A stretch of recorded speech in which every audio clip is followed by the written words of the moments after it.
দীপ, যদি এমন হয় তোমার পাশের রাস্তায় বসে থাকা কোনো ভবঘুরে যাকে তুমি বিড়বিড় করে দেখছো সে আসলে একটা আস্ত মানুষ মারার মেশিন হতে পারে। কি বলছো রাজ? এটা তো কল্পনাও করা যায় না। কিন্তু সাভারের পরিত্যক্ত ওই কমিউনিটি সেন্টারের দেয়ালগুলো যদি কথা বলতে পারতো, তবে আজ আমরা শিউরে উঠতাম।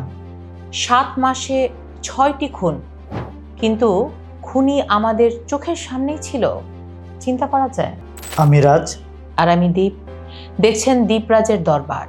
আজ আমরা কথা বলবো সাভারের সেই কথিত পাগল সম্রাটকে নিয়ে, যে আসলে একজন ঠান্ডা মাথার সিরিয়াল কিলার।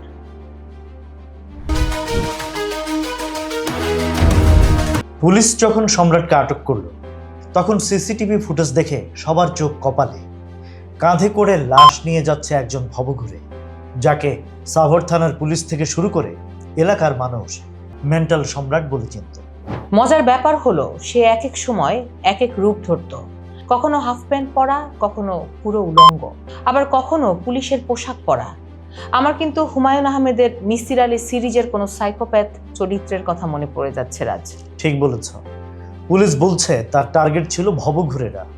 গত 7 মাসে 6 জনকে সে শ্বাসরোধ করে মেরেছে, এমনকি লাশ শনাক্ত করতে না দেওয়ার জন্য আগুনে পুড়িয়ে দিত। একবার ভাবো, সাভার মডেল থানার মাত্র 100 গজের মধ্যে এই ঘটনাগুলো ঘটেছে। আর এখানে সাংবাদিক সোহেল রানার তোলা সেই ভিডিওটা একটা টার্নিং পয়েন্ট।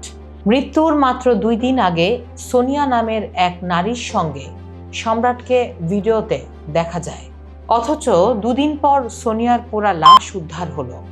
এখন কথা হচ্ছে, আমরা কি আমাদের চারপাশের অস্বাভাবিক মানুষগুলোকে খুব বেশি অবহেলা করছি, নাকি আমাদের নিরাপত্তা ব্যবস্থার ছিদ্রগুলোই সম্রাটদের জন্য স্বর্গরাজ্য হয়ে উঠছে? জানো তো, মানুষের চেয়ে বড় কোনো দানব নেই। এই সত্যটা কি সম্রাট আবারও প্রমাণ করলো না?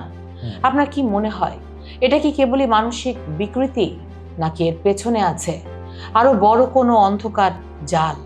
কমেন্টে জানান আপনার মতামত। আর সমাজের এই অদৃশ্য ভাইরাস থেকে সতর্ক থাকুন। ভয়েস অফ বেঙ্গলের সাথেই থাকুন। লাইক, ফলো, সাবস্ক্রাইব করুন এবং বেল বাটনটি প্রেস করতে ভুলবেন না যেন।